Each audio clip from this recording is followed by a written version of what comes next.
الحمد لله رب العالمين الرحمن الرحيم مالك يوم الدين يا أيها الذين آمنوا اتقوا الله حق تقاته ولا تموتن إلا وأنتم مسلمون يا أيها الناس اتقوا ربكم الذي خلقكم من نفس واحدة وخلق منها زوجها وبث منهما رجالا كثيرا ونساء واتقوا الله الذي تساءلون به والأرحام إن الله كان عليكم رقيبا يا أيها الذين آمنوا اتقوا الله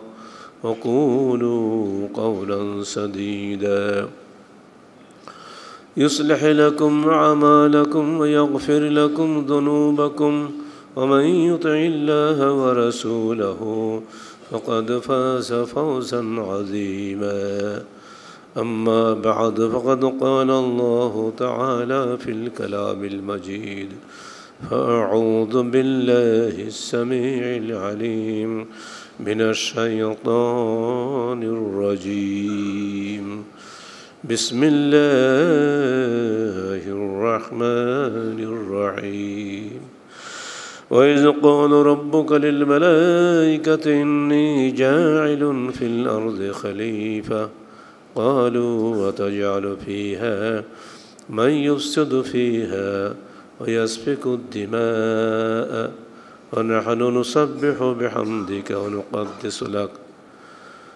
قال إني أعلم ما لا تعلمون وعلم آدم الأسماء كلها ثم عرضهم على الملائكة فقال أنبئوني بأسماء هؤلاء إن كنتم صادقين قالوا سبحانك لا علم لنا إلا ما علمتنا إنك أنت العليم الحكيم قال يا آدم أنبئهم بأسمائهم فلما أنبأهم بأسمائهم قال ألم أقل لكم إني أعلم غيب السماوات والأرض قال ألم أقل لكم إني أعلم غيب السماوات والأرض وأعلم ما تبدون وما كنتم تكتمون সূরা বাকারা 30 থেকে 33 চারটি আয়াত আপনাদের সামনে আজকে তেলাওয়াত করলাম। এটা অত্যন্ত সুপরিচিত কতগুলো আয়াত। সূরা বাকারার শুরু দেখে মানব সৃষ্টির ইতিহাস এখানে আল্লাহ পাক বলে দিয়েছেন। আল্লাহ বলছেন ওয়াইজ ক্বাল রাব্বুকা লিল মালাইকাতি ইন্নী জাইলুন ফিল আরদি খলিফা। আল্লাহ পাক শোনাচ্ছেন কিন্তু তার নবী মুহাম্মদ রাসূলুল্লাহ সাল্লাল্লাহু আলাইহি ওয়াসাল্লামকে, যখন তোমার প্রতিপালক ফেরেশতাদের বলেছিলেন আমি এই পৃথিবীতে আমার খলিফা নিযুক্ত করব। قالوا أتجعل فيها من يفسد فيها ويسفك الدماء। ফেরেশতারা জবাবে বলেছিল আপনি কি পৃথিবীতে এমন কিছু সৃষ্টি করবেন যারা এখানে ফাসাদ ও বিশৃঙ্খলা করবে এবং ওয়াসফিক দিমা রক্তারক্তি করবে, খুনাখুনি করবে। ওয়ানাহনু নুসাব্বিহু বিহামদিকা ওয়া নুকদ্দিসু লাক, অথচ আমরাই আপনার নামের প্রশংসা জ্ঞাপন করছি এবং আপনার পবিত্রতা বর্ণনা করছি। ক্বালা ইন্নী আ'লামু মা লা তা'লামুন। আল্লাহ বললেন আমি যা জানি তোমরা তা জানো না। জবাব শেষ। এরপরে আল্লাহ পাক কি বললেন ওয়াল্লামা আদামাল আসমাআ কুল্লাহা। আল্লাহ পাক আদমকে সৃষ্টি করলেন, অতঃপর তাকে সমস্ত নাম শিক্ষা দিলেন। সুম্মা আরাদাহুম আলাল মালাইকা, অতঃপর তাকে ফেরেশতাদের সামনে পেশ করলেন। ক্বালা আম্বিউনি বিআসমাই হাউলাই ইন কুনতুম সাদিকিন, হে ফেরেশতাগণ তোমরা এই সমস্ত নাম আমাকে জানাও যদি তোমরা তোমাদের দাবিতে সত্যবাদী হও। দাবিটা কি? যাকে সৃষ্টি করবেন সে তো আবার মারামারি করবে, কারণ তাদের পূর্ব অভিজ্ঞতা ছিল যখন এখানে জিন জাতি বসবাস করতো পৃথিবীতে, তারা মারামারি করতো, বিশৃঙ্খলা সৃষ্টি করেছিল, তার আলোকেই ফেরেশতারা এই কথাটা বলেছিলেন। এখন আল্লাহ বলছেন যে তোমরা তোমাদের সেই দাবিতে সত্যবাদী হও যে মানুষ সৃষ্টি করলেও তারা যে মারামারি করবে, তাহলে মানুষ তোমাদের সামনে এই নামগুলো বলছে, তোমরা এটুকু বলো। তারা জবাব দিল ক্বালু সুবহানাকা লা ইলমা লানা ইল্লা মা আল্লামতানা, মহাপবিত্র আপনি, আমাদের এমন কোনো জ্ঞান নেই, যতটুকু আপনি শিখেছেন ততটুকু ব্যতীত। ইন্নাকা আনতাল আলিমুল হাকিম, আপনি সর্বজ্ঞ ও মহাপ্রজ্ঞাময়। ক্বালা ইয়া আদম আম্বিহুম বিআসমাইহিম, এবার আল্লাহ পাক বললেন, আদম তুমি ফেরেশতাদের সামনে সমস্ত নামগুলো বর্ণনা করো। ফালাম্মা আম্বাহুম বিআসমাইহিম, যখন আদম তাদের সামনে নামগুলো সব একটা একটা বলে দিলেন, ক্বালা আলাম আকুল লাকুম ইন্নী আ'লামু গায়বাস সামাওয়াতি ওয়াল আরদ, হে ফেরেশতারা আমি কি তোমাদেরকে আগেই বলি নাই যে আমি নভমণ্ডল ও ভূমণ্ডলের মধ্যেকার যত অদৃশ্য বস্তু সম্পর্কে সর্বাধিক অবগত। ওয়া আ'লামু মা তুবদুনা ওয়া মা কুনতুম তাকতুমুন, এবং তোমরা যেসব কথা প্রকাশ করো এবং যেসব কথা গোপন করো সব কিছুই আমি জানি। এই কথাগুলির মধ্য দিয়েই মানুষের সৃষ্টি রহস্য বেরিয়ে আসছে। প্রথম কথা হলো এই যে মানুষ এখানে খলিফা। আল্লাহ বলছেন ইন্নী জাইলুন ফিল আরদে খলিফা, আমি পৃথিবীতে খলিফা নিযুক্ত করব। খলিফা অর্থ কি? জবাব কিন্তু ফেরেশতারা দিয়ে দিয়েছেন। ফেরেশতারা কি বলছেন? আতাজালু ফিহা মাই ইউফসিদু ফিহা ওয়া ইয়াসফিকুদ দিমা, আপনি কি পুনরায় আবার সেখানে এমন কোনো জাতিকে সৃষ্টি করবেন যারা বিশৃঙ্খলা করবে এবং রক্তারক্তি করবে? এই জবাবের মধ্যে বোঝা যায় ইতিপূর্বে এখানে জিন জাতি বসবাস করত, খলিফা অর্থ তাদেরই প্রতিনিধি মানুষ আসতেছে।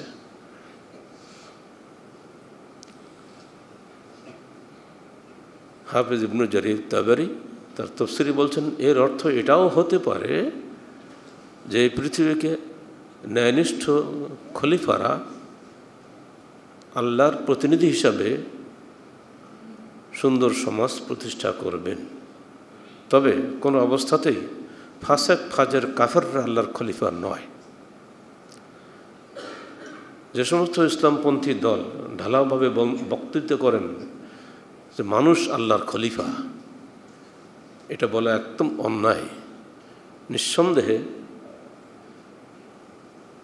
আবু জাহাল আল্লাহর খলিফা নয়, নিঃসন্দেহে ট্রাম্প মোদি আল্লাহর খলিফা নয়। ইবনে জারির তাবারির বক্তব্য তার নিজস্ব ব্যাখ্যা, এবং এই ব্যাখ্যাটাও অনেক ক্ষেত্রে সত্য। ন্যায়নিষ্ঠ খলিফারাই পৃথিবীর জন্য বরকত ও রহমত স্বরূপ। দাউদ আলাইহিস সালাতু ওয়াস সালাম, সুলাইমান আলাইহিস সালাতু ওয়াস সালাম, খোলাফা রাশিদিন, নিঃসন্দেহে তারা পৃথিবীর জন্য আল্লাহর বড় অবদান ছিলেন।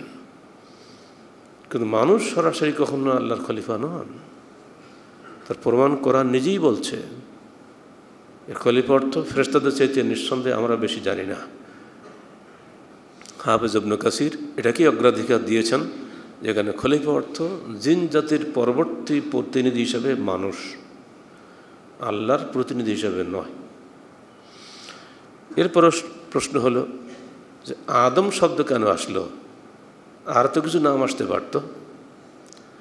আদম শব্দ দিয়ে বুঝিয়ে দেওয়া হয়েছে যে আদম মাটির তৈরি। আদম অর্থ মাটি, যে অন্য আয়াতে ব্যাখ্যা এসেছে। এরপরে একটু 35 আয়াতে গিয়ে কিন্তু বলা হয়েছে ইয়া আদম উসকুন আনতা ওয়া যাওজুকাল জান্নাহ, হে আদম তুমি এবং তোমার জোড়া স্ত্রী জান্নাতে বসবাস করো। এখানে কিন্তু আদমকেই খালি বলা হয়েছে মাটি, তার স্ত্রী হাওয়াকে কিন্তু মাটি বলা হয়নি, কারণ হাওয়া আদম থেকে সৃষ্টি, আদম মাটি থেকে সৃষ্টি। সূরা সাদ 75 আয়াতে আল্লাহ পাক নিজেই বলছেন খালাকতু বিয়াদাইয়া খালাকতু মিন তিনিন লাযিব লাকাদ খালাকনাল ইনসানা মিন সালসালিন কাল ফাখার। কোরআনে বহু জায়গায় এগুলো এসছে। মানুষ হলো মাটির সৃষ্টি, আর আল্লাহ আদমকে নিজ হাতে সৃষ্টি করেছেন, হাওয়াকে নয়। আদম সরাসরি মাটি থেকে, পরে আদমের সন্তানরা আর কিন্তু মাটি থেকে হয়নি, এরা বাপ মায়ের মাধ্যমে সৃষ্টি হয়েছে। আর হাওয়া আদমের পাঁজরের বাঁকা হাড় থেকে সৃষ্টি হয়েছেন। হাওয়া অর্থ জীবন্ত।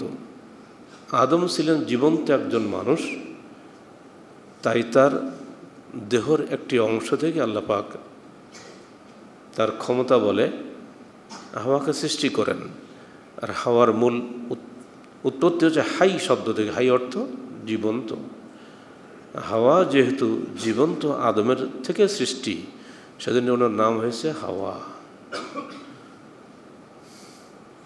তাফসীর কুরতুবী এবং অন্য সব জায়গাগুলো আপনারা পাবেন। আর কোরআনে বাকারা 35 আয়াতটার স্পষ্ট দলিল, তুমি এবং তোমার স্ত্রী থাকো জান্নাতে, অর্থাৎ সেখানেই আল্লাহ পাক আদম থেকে হাওয়াকে সৃষ্টি করেছেন। এই যে সৃষ্টির রহস্য, বিস্তৃত ব্যাখ্যা আপনারা পাবেন আমাদের লিখিত নবীদের কাহিনী 1, অর্থাৎ আদম আলাইহিস সালামের যে কাহিনী আমরা লিখেছি, সেখানে আমরা ডিটেলস রিপোর্ট পাবেন। সেখানে খালি ইঙ্গিত দিয়ে যাচ্ছে আপনাদের সামনে। কোরআনের এই মৌলিক আয়াতগুলি গবেষণা করলে সব কিছু পাওয়া যায়। এই আদম থেকেই মানুষের সৃষ্টির ইতিহাস। মানুষ শুরু থেকেই মানুষ ছিল, তার আগে সে কিছুই ছিল না। হাল আতা আলাল ইনসানে হিউনুম মিনাদ দাহরে লাম ইয়াকুন শাইআম মাযকুরা। অবশ্যই তোমাদের পূর্বযুগে এমন একটি সময় ছিল তোমরা উল্লেখযোগ্য কিছুই ছিলে না। এখানে আল্লাহ পাক পরিষ্কার ব্যাখ্যা দিয়েছেন সূরা দাহর প্রথম আয়াতে, যে মানুষ সৃষ্টির পূর্বে কিছুই ছিল না, নতুনভাবে আল্লাহ পাক তাকে সৃষ্টি করেছেন।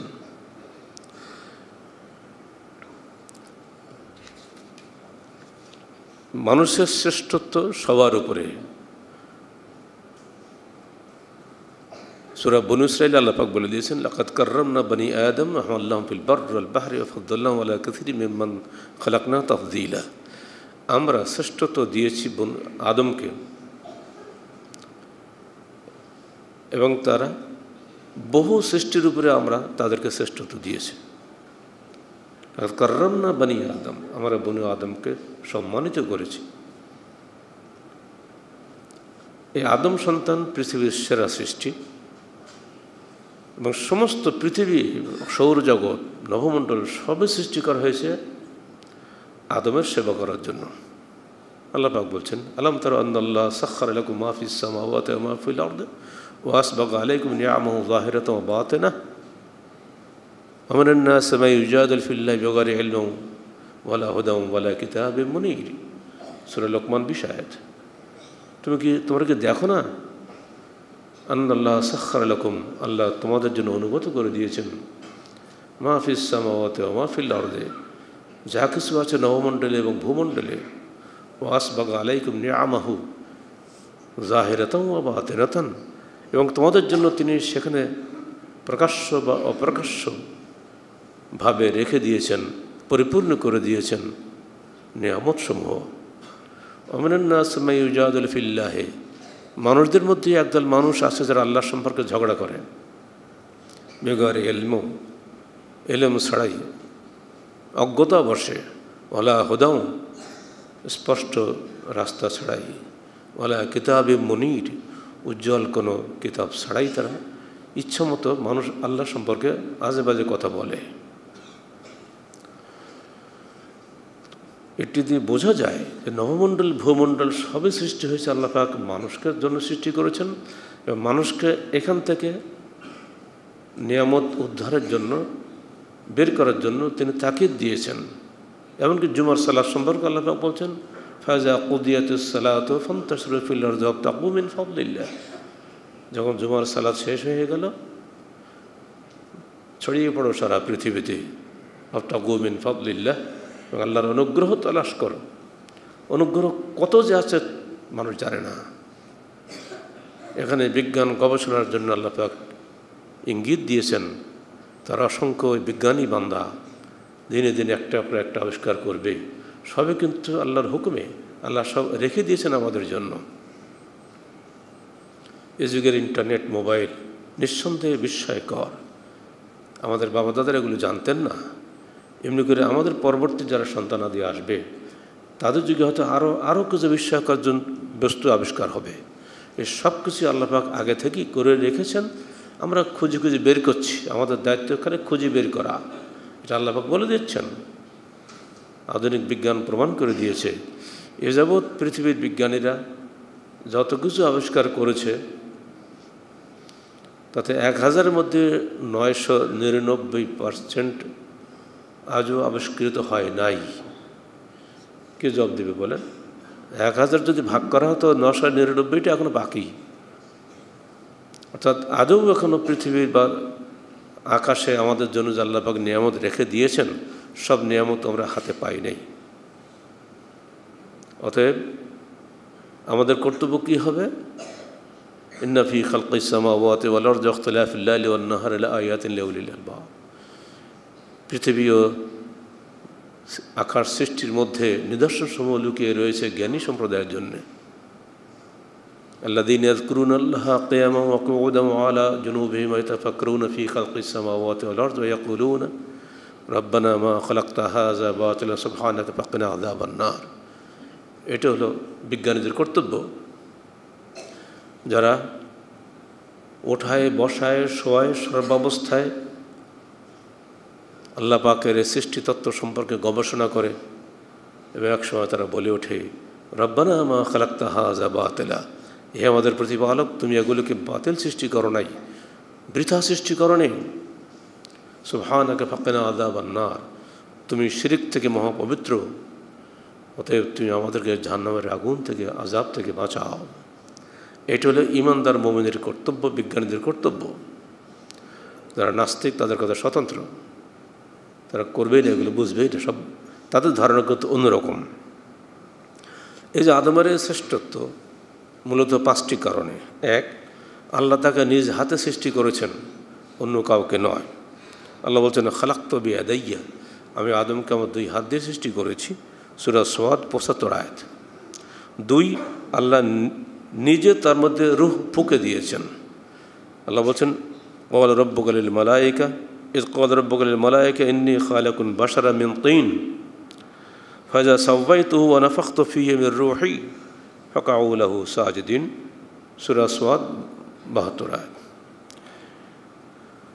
যখন তোমার প্রতিপালক ফেরেশতাদের বললেন যে আমি মাটি থেকে মানুষ সৃষ্টি করতে চাই, বাশারান মিন তিন, অতঃপর যখন আমি, সব জায়গায় কিন্তু 1 বছর ওয়াহিদ মুতাকাল্লিমের সিগা, ফাইযা সাওয়াইতুহু, যখন আমি তাকে সুন্দর সুঠাম দেহে তৈরি করে ফেললাম, ওয়া নাফাখতু ফীহি মির রূহি, এবং আদমের মধ্যে আমি আমার রূহ ফুঁকে দিলাম, ফাকাউ লাহু সাজিদিন, তখন সবাই আদমের জন্য সিজদায় পড়ে গেল।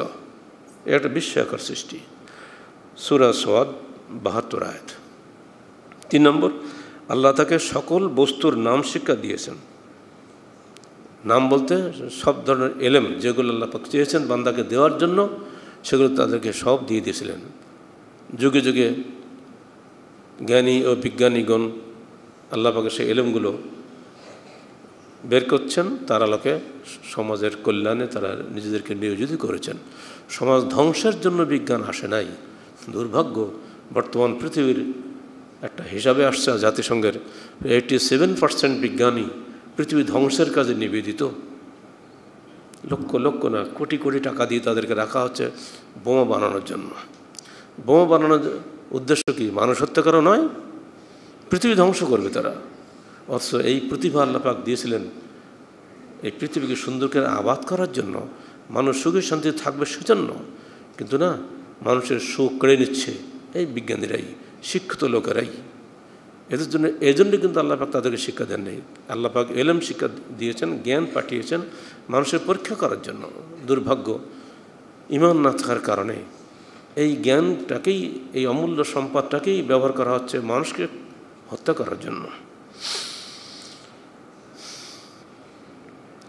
ওয়াল্লামা আদম আল আসমাআ কুল্লাহা, সূরা বাকারা 31 আয়াত। আল্লাহ পাক আদমকে সকল বস্তুর নাম শিক্ষা দিয়েছিলেন, অর্থাৎ সকল বস্তুর ইলম শিক্ষা দিয়েছিলেন। 4, তাকে সিজদা করার জন্য আল্লাহ ফেরেশতাদের নির্দেশ দিয়েছেন, অন্য কাউকে কিন্তু আল্লাহ পাক এই নির্দেশ দেন নাই। ওয়া ইয কুলনা লিল মালায়েকাতি ইসজুদু ফাসাজাদু ইল্লা ইবলিস, যখন আল্লাহ পাক নির্দেশ দিলেন ফেরেশতাদেরকে তোমরা আদমকে সিজদা করো, তো সবাই সিজদা করলে ইবলিস ছাড়া। এই সিজদা অর্থে ইবাদতের সিজদা নয়, এই সিজদা ছিল সম্মানের সিজদা। 5, আদম একাই মাত্র মাটির সৃষ্টি, আর বাদ বাকি যারা ছিল অর্থাৎ আদমের সন্তানরা, এরা কেউ কিন্তু মাটির সৃষ্টি নয়, অর্থাৎ তারা বাপ মায়ের মাধ্যমে এসেছে। মূলত আমাদের আদি পিতা মাটির সৃষ্টি, আর বাকি আমরা যারা সবাই বাপ মায়ের মাধ্যমে এসেছি। আল্লাহ পাক বলছেন, আল্লাযী আহসানা কুল্লা শাইইন খালাকাহু ওয়া বাদা খালাকাল ইনসানা মিন তিন সুম্মা জাআলা নাসলাহু মিন সুলালাতিন মিন মাইন মাহিন, সূরা সাজদা 7 ও 8 আয়াত। আমরা আদমকে সৃষ্টি করেছি 3 মাটি থেকে, সুম্মা জাআলা নাসলাহু, অতঃপর তার বংশধরকে আমরা সৃষ্টি করেছি মিন সুলালাতিন মিন মাইন মাহিন, তুচ্ছ পানিবিন্দু থেকে। এই 5টি কারণে আদমের শ্রেষ্ঠত্ব সকল সৃষ্টি জগতের উপরে। এখন আসুন, ইবলিস তো অস্বীকার করলে, শুধু সিজদা করেনি। কারণটা কি? কারণ ছিল তার কিয়াস, তার নিজস্ব জ্ঞানকে সে উপরে স্থান দিল। নইলে আদম কিন্তু ফেরেশতা নয়, সে জিনের, ওয়াকানা মিনাল জিন। আল্লাহ পাক কোরআনে নিজেই বলছেন আদম, এই ইবলিস ছিল জিনের অন্তর্ভুক্ত, কিন্তু সে এত দিনদার পরহেজগার হয়ে গেল যে ফেরেশতাদের দলভুক্ত হওয়ার অনুমতি সে আল্লাহর কাছে পেল। সেজন্য যখন ফেরেশতাদেরকে আল্লাহ পাক বলেন, সেখানে ইবলিস থাকার অনুমতি পেয়েছিল। এই কারণেই কিন্তু ইবলিস তার সৃষ্টিগত অহংকার হিসেবে অস্বীকার করেছিল সিজদা করতে, নাহলে ফেরেশতারা কিন্তু কেউ অস্বীকার করেনি। এখনই বলা হয়, লাউ কানা লিল ইলমি শারাফুন মিন দুনি তুকা লাকানা আশরাফু খালকিল্লাহি ইবলিসু, যদি তাকওয়াবিহীন ইলমের কোনো মর্যাদা থাকতো, তাহলে পৃথিবীর সেরা সৃষ্টি হিসাবে ইবলিসই সম্মান পাইত। যে ইবলিস জিন হওয়া সত্ত্বেও তার জ্ঞান বুদ্ধি সব কিছুর কারণে সে ফেরেশতাদের অন্তর্ভুক্ত হয়ে গেল, শুধুমাত্র অহংকার করার কারণে, ইলমের বড়াই করতে গিয়ে সে মালউন হয়ে গেল, অভিশপ্ত হয়ে গেল। আল্লাহ পাক প্রশ্ন করছেন, এই ডায়ালগটা আপনারা শুনেন।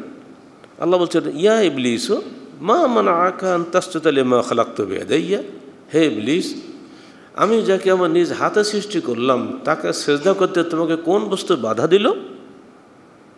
ক্বালা আনা খায়রুম মিনহু, ইবলিস বলল, আমি তো আদমের চাইতে উত্তম, শ্রেষ্ঠ। খালাকতানি মিন নার ওয়া খালাকতাহু মিন তিন, আপনি আমাকে সৃষ্টি করেছেন আগুন থেকে, আর ওকে সৃষ্টি করেছেন মাটি থেকে। মাটি তো নিচে থাকে, আগুন তো উপরে থাকে, অতএব আমি কখনই তাকে সিজদা করতে পারি না। ক্বালা ফাখরুজ মিনহা ফাইন্নাকা রাজিম, আল্লাহ বলেন, ঠিক আছে, তুমি তাহলে জান্নাত থেকে বেরিয়ে যাও, কারণ তুমি বিতাড়িত। ওয়া ইন্না আলাইকা লানাতি ইলা ইয়াউমিদ্দিন, আর তোমার উপরে আমার লানত রইল কিয়ামত পর্যন্ত। সূরা সাদ ৭৪ থেকে ৭৮ আয়াত। এই যে পারস্পরিক কথোপকথনটা মনে রাখলেই অনেক কিছু ইতিহাস আপনার সামনে পরিষ্কার হয়ে যাবে। প্রশ্ন হলো শয়তানকে আল্লাহ কেন সৃষ্টি করলো? প্রশ্ন তো আসতেই পারে। সবাই যখন ভালো, আমরা যেরকম থাকতাম, গরু ছাগল কুত্তা বিড়াল সবাই যখন চলছে আপন আপন গতিতে, আমরাও চলতাম, মাঝখানে আমরা অবাধ্যতা করতে যাব কী জন্য? উত্তর আল্লাহ পাক বলছেন, দেখো মানুষকে সৃষ্টি করেছিলাম, শয়তানকে সৃষ্টি করা হয়েছিল সেটা পরীক্ষার জন্য, তোমাদের জ্ঞানের পরীক্ষা, তোমরা শ্রেষ্ঠত্ব টিকিয়ে থাকতে পারবে কি না। আমি চাই পরীক্ষার মাধ্যমে তোমাদের ইমানের পরীক্ষা নিতে। গরু তো ডান বলে ডান যাবে, বাম বলে বামে যাবে, ওতে কেউ মনোবীর করে যায় আসে না। কিন্তু যখন কেউ ইচ্ছাকৃতভাবে স্বতঃস্ফূর্তভাবে কারোর প্রতি সম্মান ও শ্রদ্ধা পোষণ করে, নিঃসন্দেহে সেটাই সবচেয়ে উত্তম শ্রদ্ধা হয়। আমি চাচ্ছিলাম নিজের জ্ঞান দিয়ে মানুষ আমাকে ইবাদত করুক এবং সে বুঝে সুঝে, সে বুঝুক সে আল্লাহ সৃষ্টি, সে বুঝে সুঝে আমার ইবাদত করুক। এই বুঝ দেওয়ার বুঝবান একদল সৃষ্টি আমি করেছি আদম এবং তার জাতিকে, মানব জাতিকে। আর সেজন্য তাদের সেই জ্ঞানের উপরে টিকে থাকতে পারবে কিনা পরীক্ষা করার জন্য আমি আদম ইবলিসকে সৃষ্টি করেছি। একটা উদাহরণ দিয়ে তিনি বোঝাচ্ছেন আমাদের সবাইকে জানা প্রয়োজন। আল্লাহ বলছেন, দেখো কাফেরদের বা মুনাফিকদের তুলনা কি? কামাসালির শায়তান, শয়তানের মতো। শয়তান কি করে? ইয ক্বালা লিল ইনসানি ইকফুর, যখন তারা মানুষকে বলে কুফরি করো, ফালাম্মা কাফারা ক্বালা ইন্নী বারীউম মিনকা, যখন মানুষ কুফরি করে তখন শয়তান বলে ইন্নী বারীউম মিনকা, আমি তোমার থেকে দায় মুক্ত। ইন্নী আখাফুল্লাহ রাব্বাল আলামিন, আমি জগৎ সমূহের প্রতিপালক আল্লাহকে ভয় করি। ফাকানা আকিবাতুহুমা আন্নাহুমা ফিন্নারি খালিদাইন ফিহা ওয়া যালিকা জাযাউল যালিমিন, তখন উভয়ের পরিণতি হয় জাহান্নাম, সেখানে তারা চিরদিন থাকে। আর এটাই হলো জালেমদের প্রতিফল।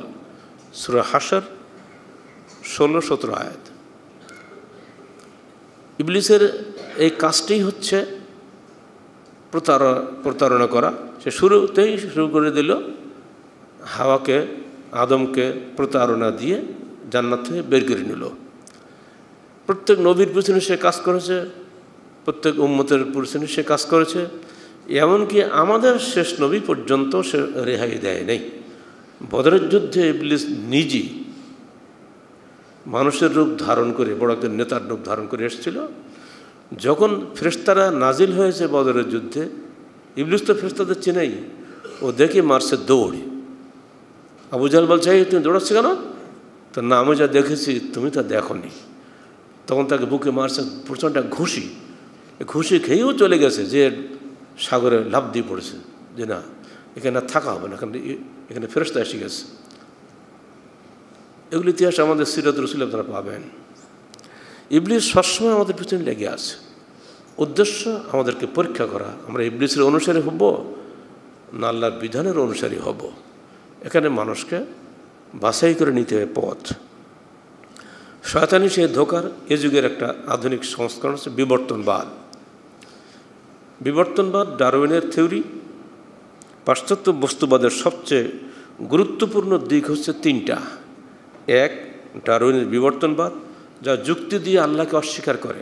তারা বলে মানুষ আসলে আগে বানর জাতীয় কোনো কিছু ছিল, সেখান থেকে আস্তে আস্তে আস্তে আস্তে লেজ খসে, হাত খসে, পা খসে, এমনি করে যাক মানুষ হয়েছে।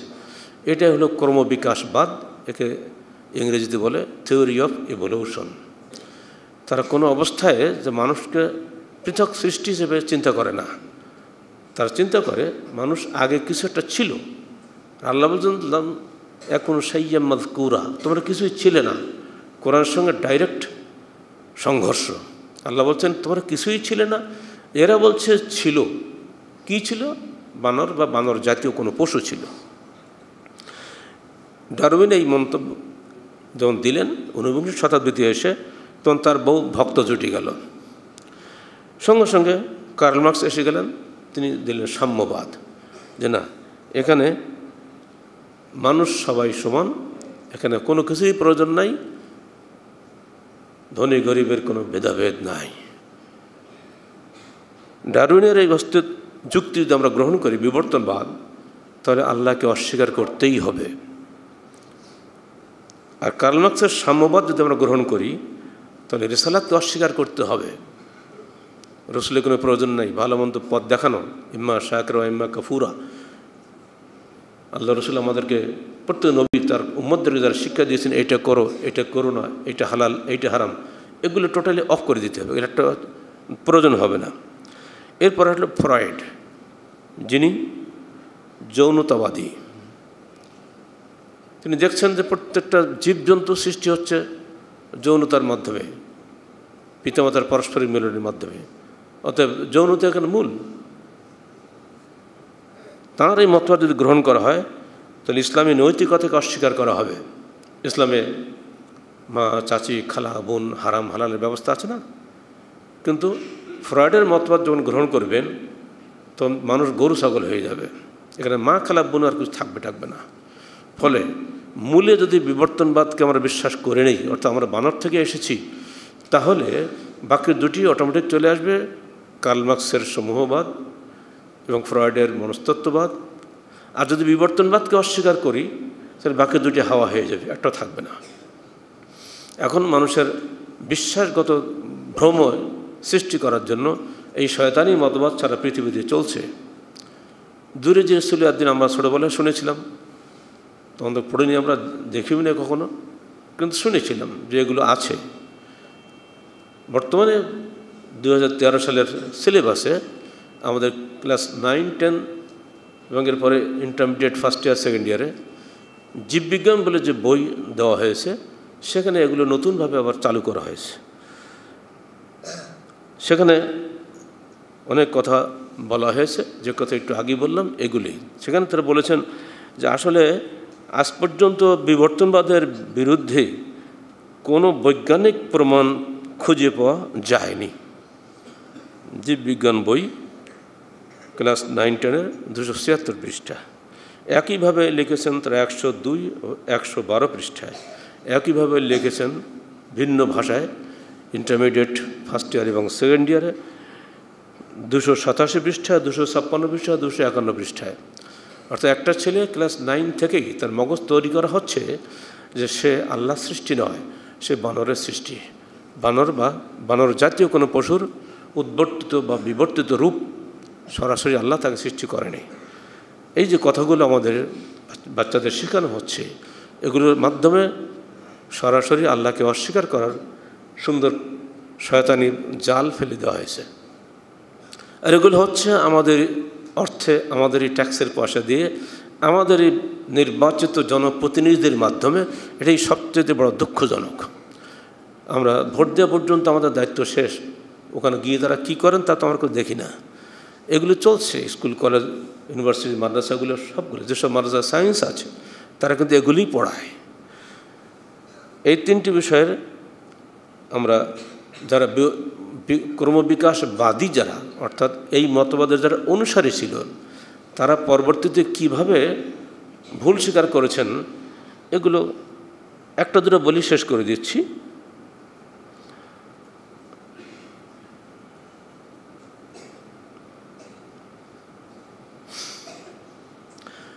বিখ্যাত পণ্ডিত ক্লার্ক, এই ক্রমবিকাশবাদী পণ্ডিত, অন্য পণ্ডিত না, তিনি দীর্ঘদিন ধরে এর পক্ষে বক্তব্য রাখার পরে অবশেষে বলতে বাধ্য হয়েছেন যে বিবর্তনবাদের সবটাই অনুমান নির্ভর, এর কোনো বৈজ্ঞানিক যুক্তি নাই। ডারউইনের প্রজাতির উৎস, অরিজিন অফ স্পেসিস বইটা যখন বেরিয়ে গেল, তখন তার বিরুদ্ধে একজন পাদ্রী গ্রেসর মেন্ডেল জেনেটিক্সের উপরে, অর্থাৎ প্রজননবিদ্যার উপরে একটা বই লিখলেন। সেখানে ডারউইনের থিওরিকে তিনি পুরো অন্তঃসার শূন্য প্রমাণ করলেন। সব কিন্তু বিদেশিদের ব্যাপার। প্রখ্যাত বিজ্ঞানী নিউটনের নাম সবাই আমরা জানি। নিউটন একদিন তার গবেষণা ঘরে বসে আছেন, ঠিক সেই সময় একজন নাস্তিক ক্রমবিকাশবাদী তার বন্ধু, তিনি ঘরে ঢুকেছেন। ঢুকেই নিউটনের যে আবিষ্কার সেটা তিনি দেখে স্তম্ভিত হয়ে বললেন, নিউটন এটা কে আবিষ্কার করলো? তিনি ঘরে বসেই মধ্যাকর্ষণ শক্তির নভমণ্ডলের যে বিশাল ব্যাপার চলছে, উনি তার ছবির মধ্যে দেখিয়ে দিয়েছেন। নিউটন কোনো রকম প্রতিক্রিয়া না দেখিয়ে বললেন কেউ না। তখন ওই লোকটা বলছে তুই কি পাগল নাকি? কেউ না মানে আমরা আজ পর্যন্ত এই জিনিসটা দেখি নাই, কেউ জানে না, তুমি বলছো এটা কেউ সৃষ্টি করেনি, এমনি এমনি হয়েছে? নিউটন আবার বললেন না, এমনি এমনি হয়েছে, কেউ সৃষ্টি করেনি।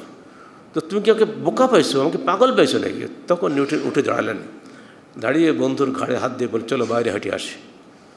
বাইরে হাঁটিয়ে বলছেন দেখো তো হে বন্ধু, তাকাও তো আসমানের দিকে, তাকাও তো পায়ের দিকে, এই সুন্দর নীলাকাশ, পায়ের নিচে এই সুন্দর বৃক্ষাচ্ছাদিত চমৎকার এই পৃথিবী, এই যে ঘাস, এই মাটি, এই পানি, তুমি কি মনে করো এগুলো এমনি এমনি হয়েছে? আমার আবিষ্কার যদি এমনিতে হয়, এগুলো কি এমনিতে হয়েছে? আমার আবিষ্কার যদি আমার হয়, এগুলো কার? তখন বন্ধু বলছে আসলে নিউটন, এমনি করে তো আমাকে কেউ কোনো বুঝায় নাই। ওদের ধারণা ছিল ওই বানরের যেমন কোনো বুদ্ধিজ্ঞান কিছু নাই, ওরকম আমরাও ওরকম হয়েছে, আস্তে আস্তে হাত পা খসে বড় হয়েছে। না, বিবর্তনবাদের বিপক্ষে সবচেয়ে স্বীকারোক্তি এসেছে, বিবর্তনবাদের সবচাইতে যিনি সোচ্চার কণ্ঠ ছিলেন হাক্সলে। তিনি ২৫০০ বিজ্ঞানীর সামনে প্রমাণ করেছিলেন যে বিবর্তনবাদ সত্য, মানুষ আসলেই বানর থেকে বা তার বানর জাতীয় পশু থেকে আস্তে আস্তে এমনি করে ধীরে ধীরে ক্রমবিকাশের মাধ্যমে এই পর্যায়ে পৌঁছেছে। সেই ব্যক্তি শেষ পর্যায়ে গিয়ে বলছেন আমি সারা জীবন ভরে যে গবেষণা মানুষের সামনে প্রকাশ করেছি, আমি দ্ব্যর্থহীন ভাষায় সব কিছুকে প্রত্যাখ্যান করে যাচ্ছি। তোমরা সবাই আমারই মতো বিবর্তনবাদকে প্রত্যাখ্যান করো। প্রখ্যাত ক্রমবিকাশবাদী পণ্ডিত উইলিয়াম বেক তার modern science and the nature of life বইয়ের ১৪৪ পৃষ্ঠায় হাক্সলের এই চমৎকার স্বীকারোক্তিটা তিনি তুলে ধরেছেন। অথচ উনি সারা জীবন কিন্তু এই থিওরি অফ ইভলিউশনের পক্ষেই কথা বলে গেছেন। না, মানুষের জীবনে একটা পর্যায়ে আসে যখন সে সত্যকে খুঁজে পায়, তিনিও খুঁজে পেয়েছিলেন। প্রশ্ন হলো, বাংলাদেশের মুসলমান কি এই সত্য খুঁজে পাবে না? তারা কি এইগুলোই, এই নাস্তিক্যবাদের প্রচার করবেন, আমাদের সন্তানদেরকে এমনি করে আকীদা বিনষ্ট করবেন? এটা হতেই পারে না। আল্লাহ পাকের কোরআন একদিকে, আর ডারউইনের, ফ্রয়েডের এইসব মানুষের থিওরি একদিকে, কার্ল মার্ক্সের থিওরি একদিকে। নিঃসন্দেহে জ্ঞানী মানুষের কাছে এদের সব কিছু যে ভুয়া প্রমাণ হয়ে গেছে, কিন্তু আমরা অতটা জ্ঞানী নই। আমরা সির্ফ তাদের জ্ঞান সঞ্জাত অভিজ্ঞতাগুলি আপনাদের সামনে তুলে ধরলাম। যারা এগুলি পক্ষে ছিলেন তারা এসে বিপক্ষে চলে গেছেন, তা আমরা কেন পক্ষে যাচ্ছি? কি আমাদের যুক্তি? কিছুই তো নাই। অতএব জ্ঞানী সম্প্রদায়ের কাছে আমাদের আপিল, কোরআনের উপরে অন্য কাউকে স্থান দেওয়ার চেষ্টা করবেন না। কোরআনের প্রথম বক্তব্যই হচ্ছে যালিকাল কিতাবু লা রাইবা ফীহি, এই কিতাবে কোনো সন্দেহ নাই। এই নিঃসন্দেহ কিতাব আমাদের কাছে থাকতে আমরা কেন সন্দেহযুক্ত গবেষণার পেছনে ছুটতে যাচ্ছি? যারা সচেতন এবং যারা দেশের দায়িত্বশীল কর্তৃপক্ষ আছেন, সরকারের লোকরা যারা আছেন, দয়া করে সাবধান হন। যারা এখন মন্ত্রিত্ব করছেন তাদের কারোরই বয়স ৭০-এর কম না, অর্থাৎ তারা মৃত্যুর ঘাটে পৌঁছে গিয়েছেন। মৃত্যুকে স্মরণ করুন। সঙ্গে সঙ্গে যখনই রুহটা চলে যাবে আপনাকে আল্লাহর মার শুরু হয়ে যাবে। কারণ আপনার হাত দিয়েই সারা বাংলাদেশে আজকে লক্ষ লক্ষ ছাত্র পদস্খলিত হচ্ছে। দায়ী তিনিই হবেন যারা এগুলো করছেন। আমরা খালি সাবধান করতে পারি, অন্য কিছু করা আমাদের নাই।